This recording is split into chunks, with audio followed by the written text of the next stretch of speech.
갑자기 또 설을 앞두고 하나로 또 뭉쳐졌어요. 그만큼 지금 이합 집산이 심각하고 위기감도 많이 느끼고 있다는 증거겠죠. 이번 설 연휴 동안에 이제 약간 관심은 끌었다고 봅니다. 그러나 뭐 큰 관심을 끌지를 못했다 생각하고요. 결국 이렇게 합치지게 된 데는 결국은 지지율 문제가 걸려 있다고 생각합니다. 이준석 신당 처음 이야기했을 때 13% 4% 나왔지 않습니까?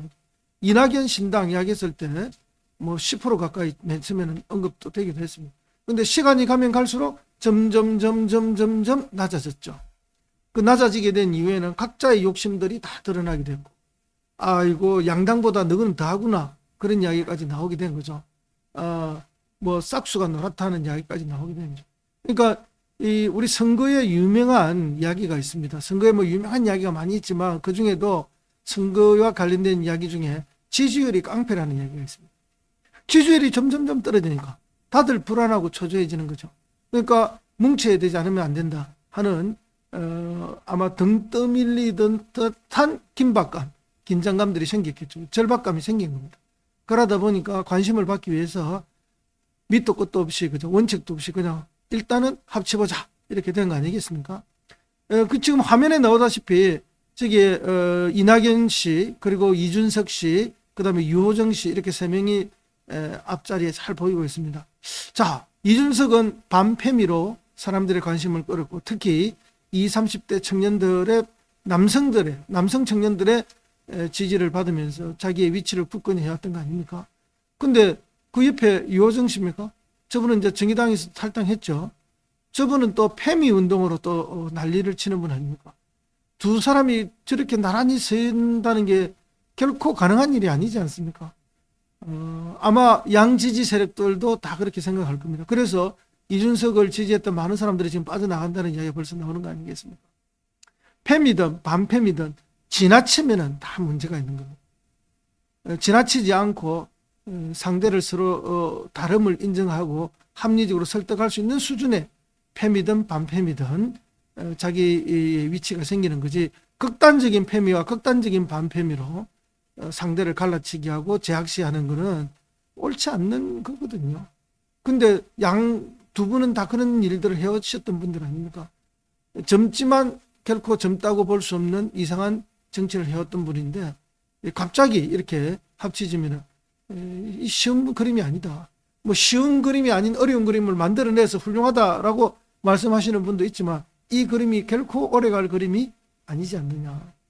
또 이낙연 전 대표님, 정말 왜 거기에 서 계신지 우리가 이해할 수가 없는 분 아닙니까? 민주당에서 정말 누릴 거 다 누리고 대통령 빼고는 모든 걸 다 해보신 분 아닙니까? 예, 그런 분이 지금 이런 모습을 보인다는 거, 정말 수십 년간 민주당을 지지하고 대한민국의 민주주의를 위해서 앞서온 민주당의 당원들에게 자괴감을 주는 모습이죠. 물론 본인은 변명할 수 있는 말들이 많이 있을 겁니다. 세상에 자기가 하는 행동 다 자기는 옳다고 생각하고 합니다. 자기 정당성 다 가지고 하죠. 그렇지 않은 사람은 아무도 없습니다. 그렇지만 국민들이 바라보거나 제3자가 바라보는 객관적 시각에서는 여러 문제가 있다는 말씀을 드리지 않을 수가 없습니다. 자, 이 네 개 갈기갈기 찢어졌던 이 제3지대 소수 정당들이 뭉쳤지만 과연 이것을 빅텐트로 할 수 있겠습니까? 역시 빅텐트가 아닙니다.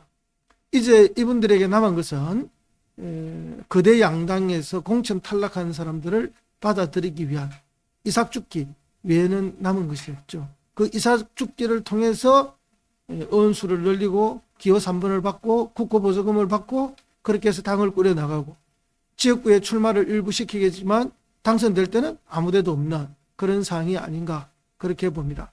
그런 의미에서 본다면은 이번에 통합된 이 제3지대 개혁신당이죠. 이름이 개혁신당으로 가기로 했답니다. 그래서 뭐 흔히 이낙연이 이준석에 흡수됐다 이런 표현도 쓰는데요. 저는 그래서 이걸 개혁신당이라기보다는 벼락신당이다 또는 날림신당이다 이런 표현을 한번 써보고 싶습니다. 물론 새로 신장기업해서 열심히 하겠다는 분들한테 이렇게 썩 뭐 좋지 않은 표현을 써서 죄송한 마음도 듭니다만은 현실이 그렇다는 거죠. 너무나 이 날림의 이 창당이라는 게, 합당이라는 게 드러나지 않습니까? 그리고 이렇게 벼락 신당을 만들면 거기에는 반드시 하자가 생길 수밖에 없습니다. 그래서 날림이라고 하는 거죠. 그래서 이번에 만든 신당이 큰 영향을 미치기는 좀 어려울 것이다. 오히려 국민들에게 약간의 실망을 줄 수 있는 그런 결과, 또 그런 정치적 행보들이 반복적으로 노출될 것이다. 그렇게 봅니다. 그래서 이번에 이분들이 무슨 큰 결심을 하고 큰 결정을 한 것처럼 이야기한 것이 위성정당 만들지 않겠다. 그럼 비례대표를 포기하겠다는 거 아닙니까? 그럼 이분들이 비례대표를 포기한다면은 그러면 과연 지역구에서 이분들이 당선될 만한 데가 있느냐? 저는 냉정하게 말씀드리면 없다고 봅니다. 그래서 이번 선거가 끝나고 나면은 이분들의 존재 가치는 또 새롭게 평가될 수밖에 없지 않느냐.